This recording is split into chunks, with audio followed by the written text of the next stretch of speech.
उत्तराखंड के लहसुन के समीप का कलडुंगा गांव में एक विशाल काला पत्थर है जिसे स्थानीय बोली में चुरघट कहते हैं। इस पत्थर के नीचे एक रहस्यमय सुरंग है। पत्थर और सुरंग के बारे में ऐतिहासिक और प्रमाणिक जानकारी उपलब्ध नहीं है, लेकिन जनश्रुति और पौराणिक जानकारी के मुताबिक इस सुरंग में पांडवों ने अज्ञातवास का कुछ हिस्सा बिताया था। विशाल पत्थर बीचों बीच से दो हिस्सों में बंटा हुआ है। इसके बारे में भी कहावत है कि इसे भीम ने अपनी गदा मारकर दो बड़े टुकड़ों में बांट दिया था। एक विशालकाय पत्थर के दो बराबर टुकड़े देखना भी अचंभित करता है। वृत्त चित्र का उद्देश्य इस रोचक पत्थर और सुरंग की जानकारी सार्वजनिक करना और इतिहासकारों को इसका अध्ययन करने के लिए प्रेरित करना है।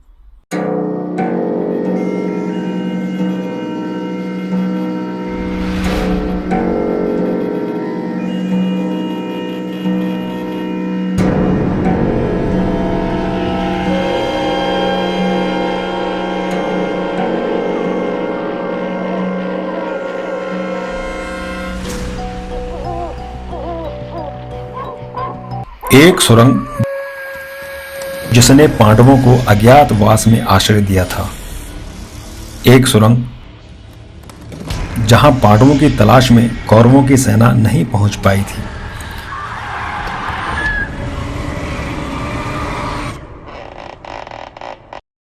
हिंदुस्तान का एक एक हिस्सा, हम जहां भी चले जाएं आपको कुछ न कुछ नया इतिहास और नए रहस्य देखने को मिलेंगे। एक सुरंग जहां आज भी पांडवों के समय के बर्तन खनखनाते हैं। एक विशाल काय काला पत्थर जो दुनिया में इकलौता है। इसी विशाल काय पत्थर के महाबली भीम ने अपनी गदा के एक ही वार में दो टुकड़े कर दिए थे। एक सुरंग जो करीब 6 किलोमीटर लंबी है। पांडवों ने सुरंग के अंदर ही एक तालाब का निर्माण किया था। इस सुरंग के अंदर पांडव कई वर्षों तक अज्ञातवास में रहे। इस सुरंग और काला पत्थर के रहस्य से पर्दा उठने वाला है।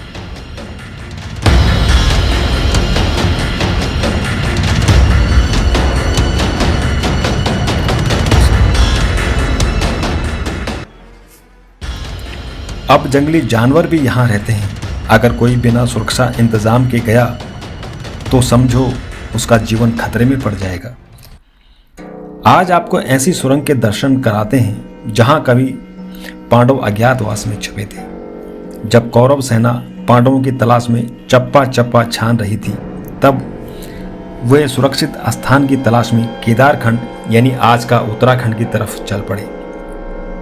पांडव अज्ञातवास के दौरान काला ढूंगी आए और यहाँ बनी एक प्राकृतिक सुरंग देखकर यहीं रुक गए, क्योंकि यह सुरंग उन्हें महफूज लगी। पांडवों को यह पूरा इलाका ही सुरक्षित लगा। यहाँ से करीब 250 किलोमीटर दूर मसूरी के निकट चक्राता के लाखा मंडल में भी वे रुके थे। लाखा मंडल में ही पांडवों को जिंदा जलाने की साजिश के तहत लाक्षागृह बनाया गया था।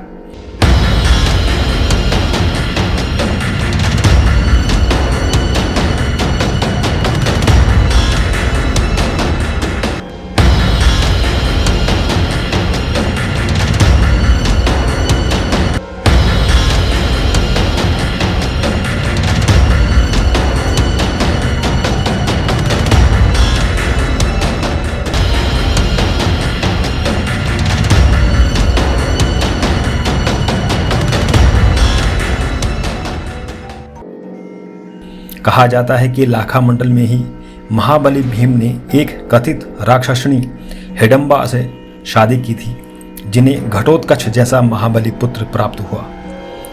उत्तराखंड के लैंसडाउन कस्बा के नजदीक बसा कलडुंगा गांव स्थित चुरघट नाम का एक विशाल पत्थर अपने आप में अजूबा है। शायद ही दुनिया में इतना बड़ा पत्थर कहीं होगा। बड़ी बड़ी चट्टानें तो कहीं भी मिल सकती हैं, लेकिन एक साबुत विशालकाय पत्थर सिर्फ यहीं मौजूद है। स्थानीय बोली में काला ढूंगी का मतलब काला पत्थर होता है और इसी के नाम से बसे इस गांव का नाम काला ढूंगा पड़ा। काला पत्थर कितना पुराना है इसके बारे में ज़्यादा जानकारी नहीं है, लेकिन कहा जाता है कि हिमालय पर्वत के उद्भव के बाद कालांतर में चट्टान और पत्थर उभरे होंगे।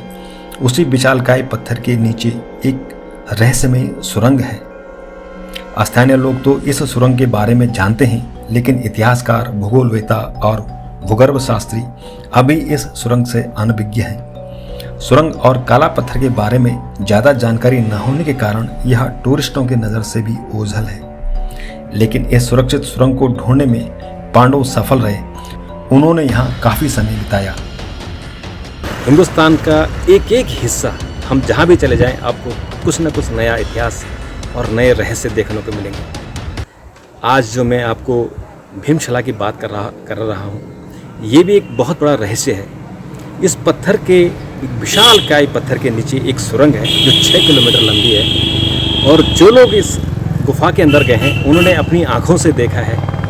इसके अंदर पांडवकालीन बर्तन थे और पांडवकालीन ही एक नाव है। इस गुफा, चूँकि ये गुफा है और ये जब पांडवों का अज्ञातवास चल रहा था तो वो यहीं छुपे थे, और यहाँ उन्होंने एक तालाब बनाया था और उस तालाब में, उस नाव का इस्तेमाल तालाब में करते थे नहाने के लिए या पानी भरने के लिए। और वो नाव 3 साल तक पहले यहाँ थी। अभी ऐसा जो मैंने कुछ बच्चों को यहाँ भेजा तो वहाँ उन्हें नाव नहीं दिखी, कुछ बर्तन दिखे। तो इस पत्थर की जो इसका रहस्य है, एक तो यहाँ सुरंग है, उस सुरंग के अंदर कुछ बर्तन हैं, और इस पत्थर के जो 2 हिस्से किए भीम ने, उनमें ऐसा भी कहा जाता है कि वो जो बर्तन हैं वो यहाँ लुप्त हैं, यानी गुप्त हैं। अगर उन्हें पत्थर मारो, जिस बर्तन का जो आकार है, जैसे पतीले का आकार है, अगर उसे पत्थर मारेंगे तो पतीले की ही आवाज़ आएगी। अगर परात का जो आकार है उसमें पत्थर मारो तो परात की ही आवाज़ आएगी, और चम्मच के ऊपर पत्थर मारो तो चम्मच की ही आवाज़ आएगी। ये रहस्य यहाँ अभी तक है। तो यहाँ मेरे जो बाएं तरफ लैंसडाउन है, जो कालेश्वर महादेव का धाम है, तो यहीं पांडव इस सुरंग के रास्ते जाते थे और दर्शन करके वापस यहीं आते थे। और यहाँ से करीबन 200 किलोमीटर दूर मसूरी चक्राता में, जहाँ लाखा मंडल है, वहाँ पांडवों को जलाने की कोशिश हुई थी, उनको लक्षागृह वहीं बनाया गया था। तो ये सारा जो इलाका है उत्तराखंड का, ये गुप्तवास जो उनका अज्ञातवास रहा है पांडवों का, वो रहा है। तो इसके पत्थर के बारे में मैं आपको, जो भीमशिला है, जो विशाल काय है, इसके बारे में मैं आपको पूरी जानकारी देता हूँ।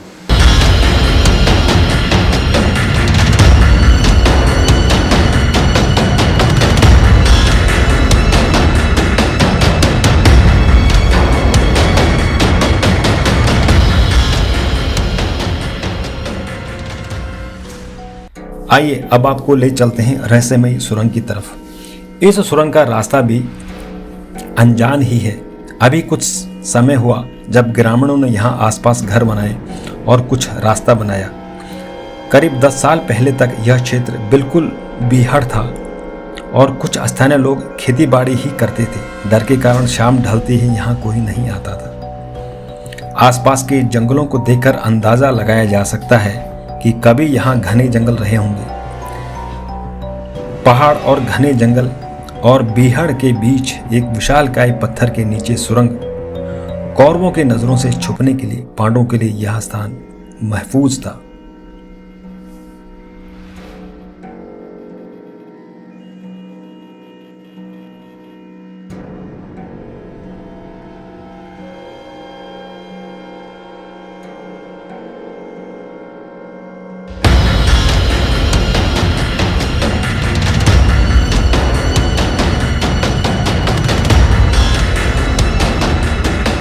ये भीमशिला है, भयानक भीमशिला, जो न जाने कितनी बड़ी है और ज़मीन के अंदर कितनी है विशाल। अभी हमें नीचे से भी दिखाऊंगा। तो ये इसको 2 टुकड़े किए, ठीक 2 टुकड़े। और इसकी एक खासियत और है कि इस पर ऐसे कहते हैं कि यहाँ पत्थर, इन्होंने जो पांडव थे उन्होंने अपने बर्तन यहाँ छुपाए थे। तो आज भी वो बर्तन यहाँ भी हैं। अगर हम पत्थर फेंके तो उन बर्तनों की आवाज़ आती है। मैं भी आपको सुनाता हूँ।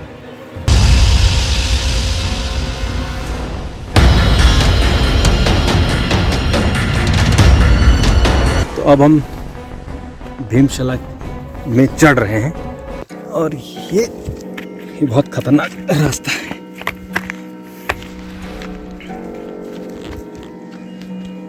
अब हम यहाँ आ गए और ये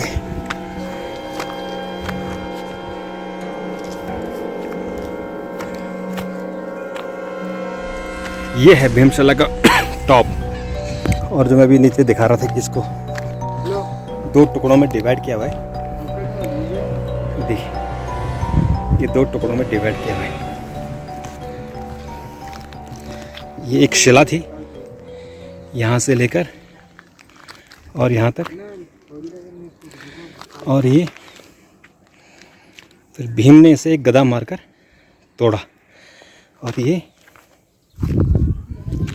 और हम अगर भी शिला के ऊपर खड़े हो जाएं तो यहाँ से किसी के भी प्राण निकालने के लिए बहुत है। जहाँ देखो आपको गांव दिखाई देंगे।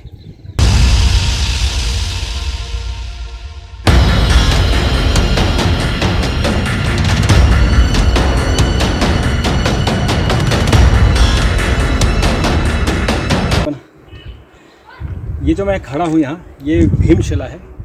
और ये भीमशिला जो एक आकार है जो मुझे दिख रहा है, कम से कम 100 फीट, ये कम से कम 100 फीट ऊंचा है। और इसकी गहराई कितनी है ये पता नहीं है। और ये विशालकाय है, यानी इसका कोई था नहीं है कि कितना लंबा होगा, ज़मीन के अंदर कितना है, ज़मीन के नीचे कितना के, और लंबाई में कितना है, चौड़ाई में कितना है, ये पता नहीं। जो मैं अभी खड़ा हूँ ये समुद्र तल से करीबन 1300 मीटर ऊंचा है, लगभग 4500 फीट में मैं खड़ा हूँ इसमें। और ऐसी कहानी है कि जो पांडवों को अज्ञातवास मिला था तो उसका कुछ हिस्सा ऐसा था कि उन्होंने यहाँ काटा। और जहाँ मैं खड़ा हूँ इसके ठीक नीचे एक सुरंग है, और इस सुरंग से, वो सुरंग यहाँ से, और मेरे सामने यहाँ लैंसडाउन है जिसको हम कालोडांडा बोलते थे, और यहाँ कालेश्वर धाम का मंदिर है। तो ऐसा कहते हैं कि वो वहाँ निकला करते थे, यहाँ से सुरंग के अंदर जाकर, क्योंकि अज्ञातवास था, किसी को दिखना नहीं था। तो इसी में जैसे मैंने अभी बताया कि इस चट्टान को भीम ने अपनी गदा से 2 हिस्सों में काटा था, और उनके बर्तन यहाँ छुपाए थे उन्होंने। और आज भी अगर हम पत्थर फेंकें तो उन बर्तनों की आवाज़ आती है, यानी वो गुप्त रूप से वो बर्तन आज भी यहीं हैं। और जहाँ मैं खड़ा हूँ, यहाँ से देखिए चारों तरफ गाँव दिख रहे हैं, इतने ऊँचे हैं। यानी जहाँ मैं हूँ, अगर नीचे मैं गाँव देखूँ तो ये गाँव, ये जो मेरा नीचे गांव है, यहाँ से अगर मैं ऊपर देखूँ तो ये 1000 मीटर की ऊंचाई पर है, यानी गांव से यहाँ तक 1000 मीटर है। और ये सारे गांव वालों के ही खेत हैं। और ये भयानक विशालकाय जिसको कहते हैं, ये वाकई विशालकाय है, और इसका कोई था नहीं है कि ये कितना अंदर है और कितना नीचे है।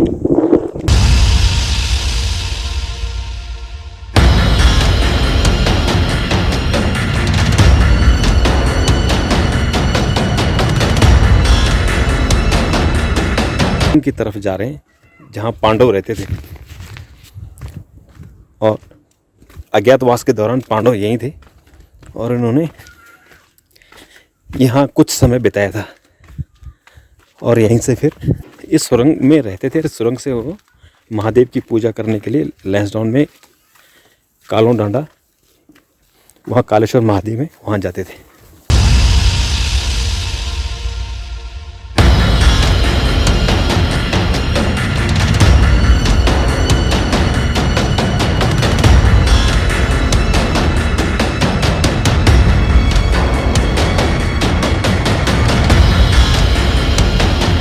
मैं रोशन गौर आपको इस रहस्यमयी सुरंग जो पांडवकालीन है वहाँ के दर्शन करने के लिए आया हूँ। और हमने देखा कि सुरंग बहुत ही अंधेरी है, यहाँ करीबन 6 किलोमीटर लंबी सुरंग है। और पांडव यहाँ अज्ञातवास में रहे थे। यहीं से आगे आधा किलोमीटर के आसपास यहाँ एक तालाब है, और वहीं एक पीपल का पेड़ है। उसी तालाब में अभी भी यहाँ एक नाव रखी हुई है, और कुछ बर्तन हैं जो पांडवकालीन ही बताए जाते हैं। उनके पीछे ये भी कहानी है कि जो बर्तन हैं वो यहाँ के जो ग्रामीण थे वो इस्तेमाल करते थे। यहाँ पे वो विश करते थे, यहाँ बोलते थे कि हमें बर्तन चाहिए, हमारे यहाँ शादी है या कोई फंक्शन है, तो बर्तन सुरंग के बाहर आ जाते थे, और फिर उनको धो धा के रखते थे। तो वो सुरंग के अंदर फिर वो अंदर चले जाते थे, उनको कोई अंदर नहीं जाता था, लेकिन दिखता नहीं था। और इस तरह से किसी ने जूठे बर्तन रख दिए, तो तब से वो बर्तन अंदर नहीं आए, वो लुप्त हो गए। तो ऐसे कहते हैं यहाँ गुप्त बर्तन है। अगर आप पत्थर मारेंगे, जो निशान है, जैसे पतीले का निशान है, वहाँ पत्थर फेंकेंगे तो पतीले की आवाज़ आएगी। अगर आप परात पर पत्थर मारेंगे तो परात की भी आवाज़ आएगी। तो यहाँ ऐसे में सुरंग है, पांडवकालीन है, और यहाँ 6 किलोमीटर लंबी सुरंग है। बहुत ही अंधेरा है अंदर कुछ हिस्सा ऐसा है जिसमें स्क्रॉलिंग करके कोहनी के बल में चलना पड़ता है, और बाकी फिर अंदर जैसे कि बहुत बड़ी तालाब है। तो सुरंग के अंदर तालाब होना भी एक रहस्य है। हो सकता है कि उन्होंने अपनी शक्ति से वो तालाब वहाँ तैयार किया हो, क्योंकि अज्ञातवास में कोई देख न दे, तो उन्होंने अंदर ही तालाब पैदा कर दिया हो, या अपनी शक्ति से उन्होंने, जैसे इस पत्थर के ऊपर ये जो इसको हम चिरघुट बोलते हैं, जिसको अब हमने नया नाम किया है भीमशिला। तो इसके ऊपर जब हो सकता है कि ये जो ज़्यादा अंधेरा था तो भीम ने इस पत्थर के ऊपर अपने गदा से वार किया और उसके ठीक 2 टुकड़े कर दिए। तो इसके अंदर थोड़ी सी उसकी रोशनी है, तो इसके लिए ये भी हो सकता होगा। तो इतिहासकार बताएंगे कि इसके आगे क्या रहा होगा, कैसे वो इतना बड़ा विशाल पत्थर उसके ठीक 2 टुकड़े हुए हैं, 2 हिस्सों में उसका विभाजन हुआ है।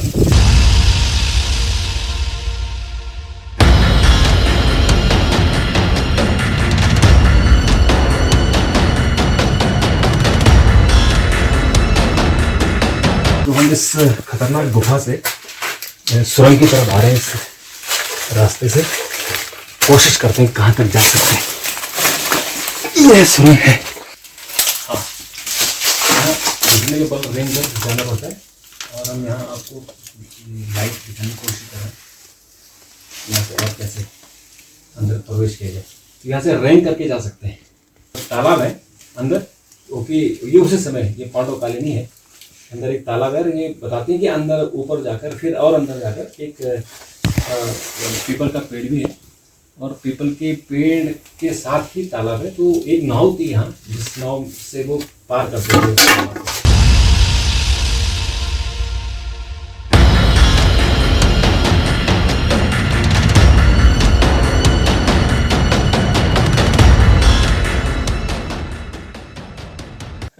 नीचे के लिए जा रहा है, वो पत्थर फेंका ना मैंने, नीचे जा रहा है वो पत्थर, नाव के लिए रास्ता है।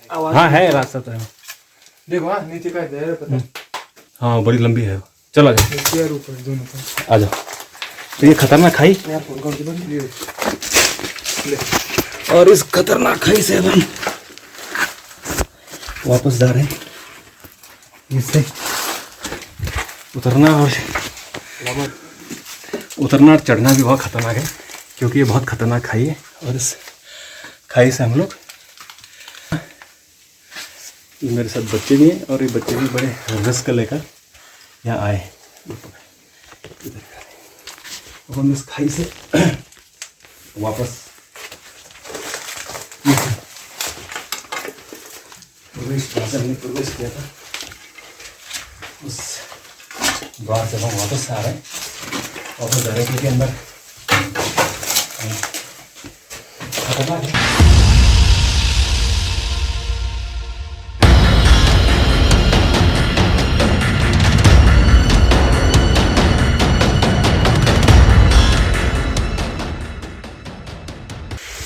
मानवों ने कैसे इस सुरंग की खोज की होगी पता नहीं, लेकिन ये बहुत ही सेफ, सुरक्षित, इसके आसपास कुछ नहीं है।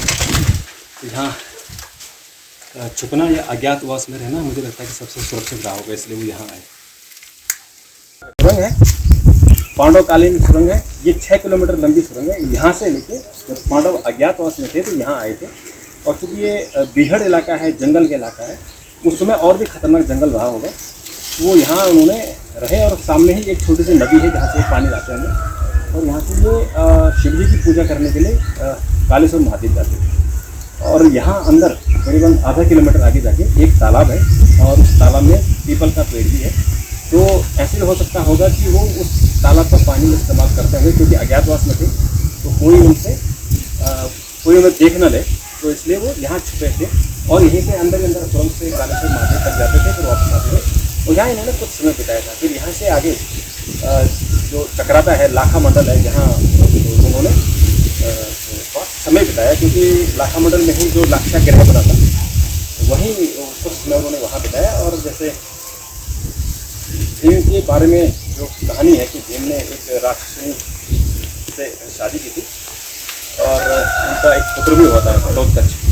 से हमारे पंडित थे, पंडित जी मंगल राम जी, उन्होंने बताया था कि हम जब स्कूल के टाइम में हम यहाँ वो गुरुजी के साथ अंदर गए तो गुरुजी ने उसके अंदर बोला पानी है, पीपल का पेड़ है इसके अंदर।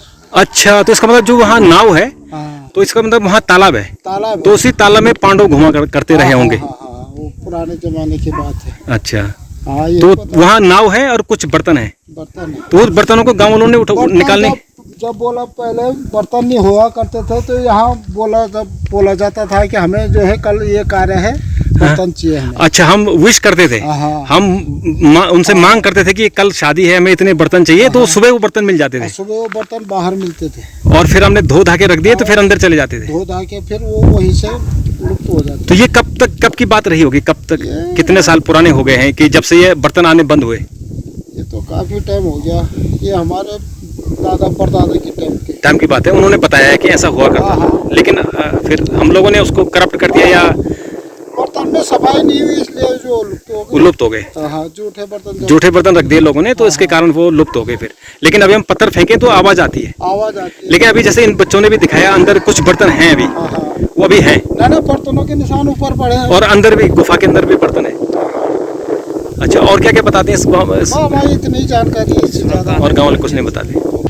मेरे साथ प्रियांशु हैं, ये 3 साल पहले भी इस गुफा के अंदर गए थे और आज अभी मैंने इन्हें भेजा था, तो इन्होंने क्या देखा प्रत्यक्ष तौर पर, तो इन्हीं से ही सुनते हैं। आपने क्या देखा जब आप नीचे गए थे? 3 साल पहले स्कूल के बच्चों ने सब बोलते थे यहाँ बाघ रहता है, तो उन्होंने सोचा कि हम यहाँ जाके देखते हैं। तो सभी बच्चे टॉर्च लेके आए बैग में और अंदर गए, तो अंदर बाघ तो नहीं, हमें एक नाव मिली छोटी सी और कुछ बर्तन मिले, जैसे परात वगैरह हो गया, तौला, बड़े बर्तन मिले।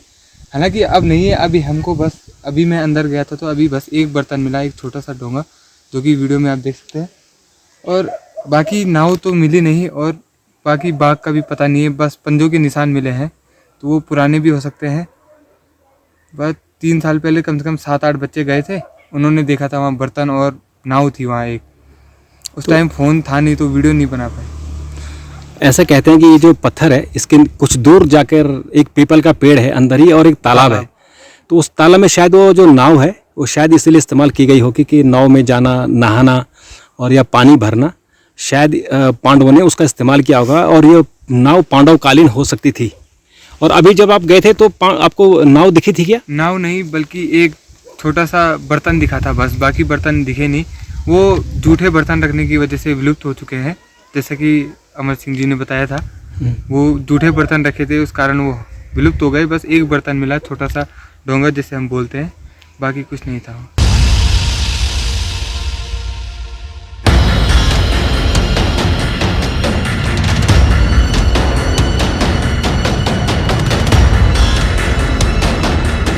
असल में लिखित इतिहास नहीं है, जितना लोगों ने श्रुतियाँ हैं कि पुश्तैनी की तरह से बताते चले गए। दादा ने बाप को बताया, बाप ने बेटे को बताया, बेटे ने अपने बेटे को बताया, तो इस तरह से ये लिखित इतिहास नहीं है, इसलिए इसके बारे में ज़्यादा लोगों को पता नहीं है। लेकिन ये ऐतिहासिक है, पांडवकालीन है, पांडव यहाँ आए थे, तो असल में पांडव से भी पुराना है, न जाने कितने साल, कितने वर्षों साल पुराना होगा। और अगर इस पत्थर की कार्बन डेंटिंग होगी तो शायद ये अरबों वर्ष पुराना होगा। तो ये इसके बारे में और हम बताते हैं। उत्तराखंड की पहचान सुंदर, रमणीक और दर्शनीय स्थलों से है।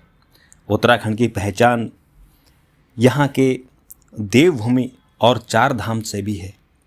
उत्तराखंड का हर परिवार से कम एक व्यक्ति सेना में शामिल होकर देश की रक्षा कर रहा है। उत्तराखंड में पांडवों की एक रहस्यमय सुरंग भी है, इस बारे में अभी तक लोग अज्ञान हैं। इस अज्ञात सुरंग का पता लगने के बाद यह एक दर्शनीय स्थल बन सकता है और पर्यटकों को आकर्षित कर सकता है।